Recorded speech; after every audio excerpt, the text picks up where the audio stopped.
Guido Veneziano è al vostro fianco per accompagnarvi per Venezia. Indicazioni per ottimizzare il vostro tempo in città, suggerimenti pratici per non perdere la bussola o per scansare le trappole che una città strana e complessa come Venezia potrebbe riservarvi. Completo la panoramica sull'arrivo a Venezia, esaminando anche le azioni che sono consigliate per coloro che decidono di arrivare servendosi dell'aereo o del treno. Parto da quest'ultimo, che mi consente di svolgere in fretta il mio discorso perché, come spesso accade anche in altre città importanti, con il treno si può scendere direttamente in città, nel centro storico, e non ci si dovrà preoccupare così di come raggiungere la città storica, come invece sarà, come vedremo subito, per un eventuale arrivo con l'aereo. Il treno ci darà la possibilità di scendere, se lo desiderassimo, anche in terraferma a Venezia Mestre, ad esempio se dovessimo alloggiare lì, ma ci darà la possibilità soprattutto di scendere direttamente a Venezia Santa Lucia, così si chiama l'unica stazione ferroviaria di Venezia Centro Storico. Santa Lucia è una stazione capolinea, dove cioè il treno deve obbligatoriamente cambiare direzione di marcia, perciò potremo scendere con tutta calma. Uscendo dalla stazione, sulla scalinata che ci accoglie all'esterno, ci troviamo di fronte al Canal Grande nel suo tratto finale. Guardando di fronte a noi vedremo la facciata e la cupola della chiesa di San Simeon Piccolo al di là del canale. A sinistra invece troviamo il Ponte degli Scalzi di pietra bianca che attraversa il Canal Grande, mentre a destra possiamo vedere, un po' in fondo, il Ponte della Costituzione, costruito negli ultimi anni con molte polemiche e progettato dal grande architetto spagnolo Santiago Calatrava e che collega la stazione ferroviaria di Santa Lucia con Piazzale a Roma. Possiamo vedere dunque 2 dei soli 4 ponti che attraversano il Canal Grande. I 2 rimanenti sono il ponte di Rialto, probabilmente il più famoso e certamente il più antico, e il ponte dell'Accademia. Scesi dalla scalinata troveremo sulla nostra sinistra e sulla nostra destra alcune fermate per il trasporto pubblico locale e nei pressi possiamo, se ne abbiamo la necessità, acquistare i biglietti entrando in una delle agenzie di Venezia Unica. Per la scelta dei biglietti che eventualmente si vorranno acquistare e per le varie loro tipologie, vi invito ad ascoltare, se ancora non l'avete fatto, il precedente episodio, il numero 3 di questa prima serie.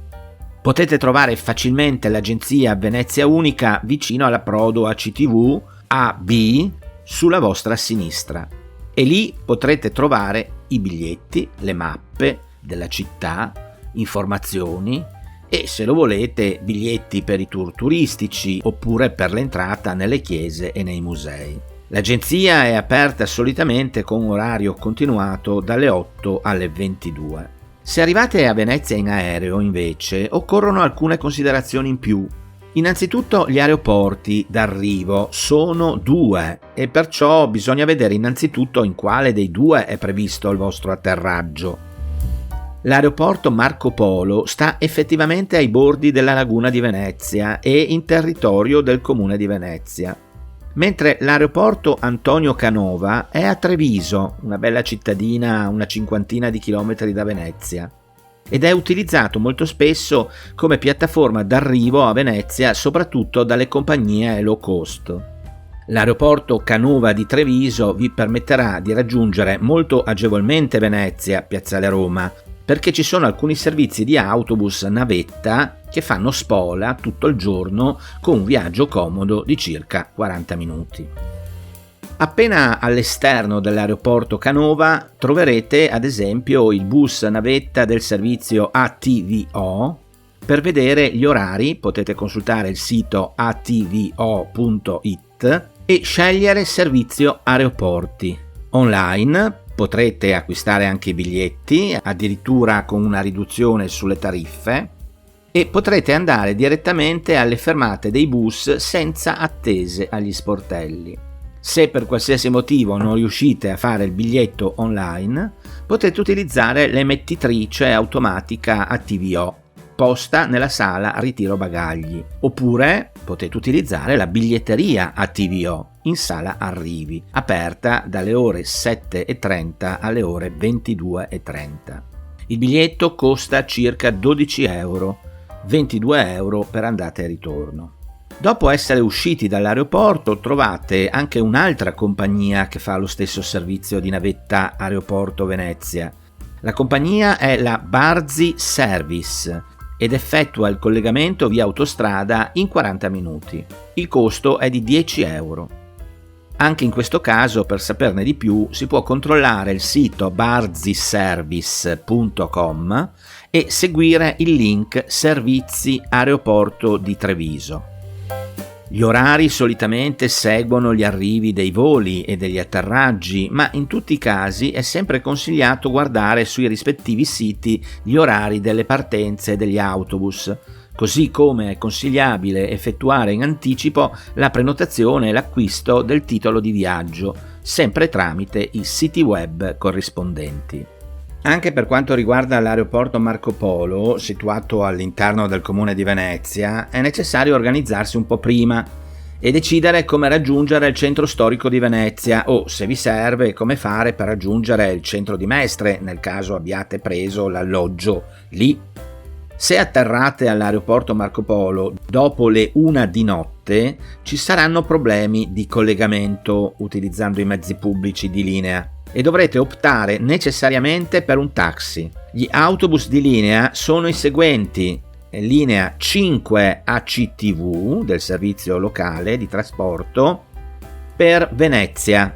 Questa linea interrompe il servizio tra le 1 di notte e le 4. Per il resto della giornata prevede 2 o 3 corse l'ora.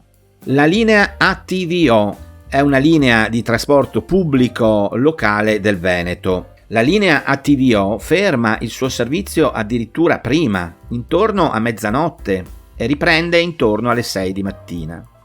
Anche per questa linea sono previste 2 corse l'ora. Il mio consiglio è sempre quello di informarsi in anticipo degli orari nei rispettivi siti web. Come accennavo, a meno che non abbiate delle particolari condizioni di transfer offerte da chi vi fornisce alloggio, se arrivate di notte sarete costretti a utilizzare un taxi. Il costo dell'autobus si aggira intorno agli 8 euro. È consigliabile munirsi di titolo di viaggio mediante un acquisto online o con l'app ufficiale di cui ho già parlato nell'episodio precedente. Mentre una corsa di un taxi per arrivare in Piazzale Roma è di 40 euro. Potete anche in questo caso prenotarla e pagarla direttamente collegandovi al sito Radio Taxi di Venezia. Il tragitto dura circa 20 minuti. Sia gli autobus che i taxi sono facilmente visibili appena usciti dall'aeroporto. L'aeroporto Marco Polo è collegato a Venezia, centro storico, anche con un servizio acqueo della compagnia di navigazione Ali Laguna. È prevista una corsa all'ora e il servizio vi permette di raggiungere più luoghi di Venezia come Murano, le Fondamenta Nuove, il Lido, San Marco. Dovete recarvi a piedi alla fermata capolinea del servizio di navigazione di Ali Laguna con un tragitto di circa 5 minuti. Una volta usciti dall'aeroporto, la darsena, è lì dove dovete andare, è verso la vostra sinistra, ma seguite le indicazioni. Per sapere esattamente gli orari è consigliabile dare un'occhiata al sito di Ali Laguna. Il costo del biglietto si aggira intorno ai 15 euro. L'acquisto online è possibile, ma risulta un po' complicato, soprattutto perché una volta concluso l'acquisto riceverete un voucher che dovrete convertire prima di salire a bordo con un regolare titolo di viaggio, con un biglietto cioè, recandovi in una delle biglietterie Ali Laguna. Perciò la procedura online, invece di accelerare e semplificare l'acquisto del titolo di viaggio, lo complica inutilmente. A questo punto siete a Venezia. Potrete iniziare a vedere la città con le sue bellezze, ma anche con i suoi piccoli pericoli. Allora continuate a seguirmi ogni lunedì nel podcast Guido Veneziano, che ci penso io ad accompagnarvi e a consigliarvi per il meglio. E non dimenticate un like.